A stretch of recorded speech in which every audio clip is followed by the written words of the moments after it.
पंचमी दण्डनाथा च संकेता समयेश्वरी तथा समयसंकेता वाराही पौत्रिणी शिवा वार्ताळी च महासेना आज्ञाचक्रेश्वरी तथा अरिघ्नी चेति सम्प्रोक्तं नाम द्वादशकं मुने।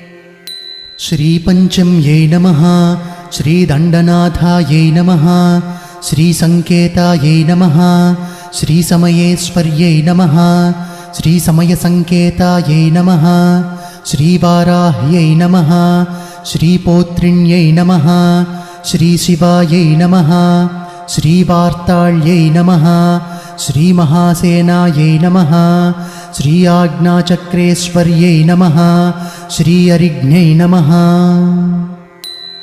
इति श्रीवाराही द्वादशनामस्तोत्रं सम्पूर्णम्।